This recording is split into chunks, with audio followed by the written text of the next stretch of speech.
What is up? My name is Joseph Barnard, and this is my YouTube channel. If you guys aren't subscribed, I recommend clicking that subscribe button right now before I start this video and show you how to solve this problem. All right, that's probably enough time. This is number 15 on the SAT practice test for Module 2 for math, and yeah, let's get into it. So the first thing we got is the expression is 4x squared plus bx minus 45, where b, the b right here, is said to be a constant.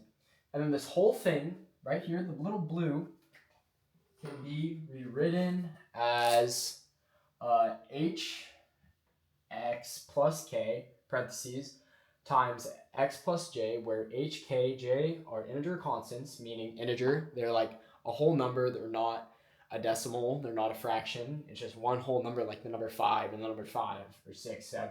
All right, which of these following must be an integer? And they give us a bunch of options of different like weird numbers, but combinations. So first, let's write it down. And it says can be rewritten as, which basically also means that it's equal to. So these two equations are equal to each other, which is kind of the premises of this whole thing, this whole question. This one kind of gave me some difficulty at first because I was kind of just fried, but now we're here, and I'm a pro hopefully. So the first thing I see when I saw this question, I saw, oh, this is, well at this point, this is like factors. It's not simplified. So what I want to do is expand it to see if I can do something. So it's hx here, hx squared, and then same thing here. If you guys don't know how to FOIL, I would recommend you learn that and then come back to the video, because the rest of the video would be very awkward and confusing. So, and you might just get cooked on the SAT, but once you get this form, which you should have hopefully been able to do, we're gonna see, you want to get equal to this. So first of all, off the bat, we literally see h has to be equal to 4 because look, it's directly like that. If you don't see that, just let me know in the comments, and then I'll probably make like a follow-up video or something, just like highlighting it like 6 times. So we already got that, which is good.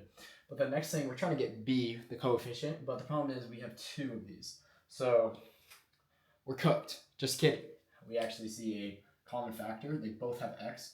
So we just factor the hj on this out to here, and then the k plus k, and then x, and then yeah, we're good from there.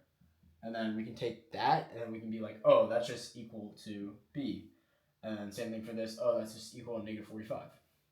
So basically that's, I'm pretty sure, the most we can do with our equations. Now we just have to go to the answer choices and plug and play basically. So off the bat, we see this answer, b over h.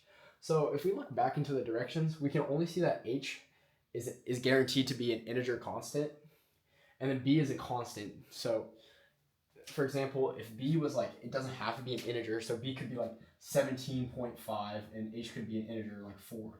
So this wouldn't guarantee an integer because there would probably be a decimal, or it wouldn't be like a whole number.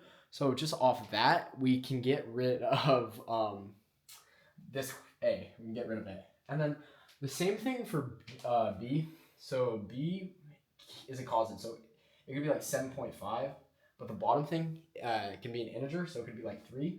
So it still doesn't guarantee we're going to have an integer at the end, which is why it's wrong.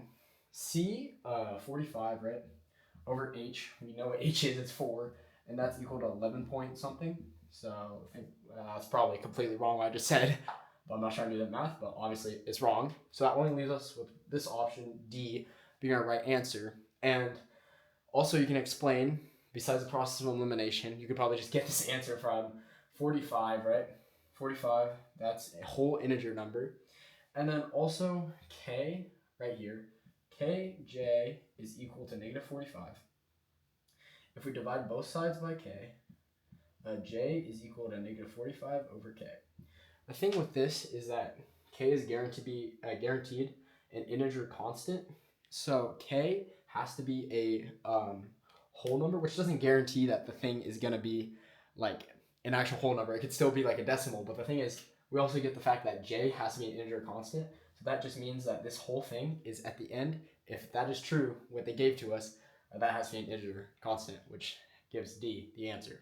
Let me know if you guys have any questions. Expect like 5 more uploads in like 2 seconds. And hurry up and subscribe. Come back for more.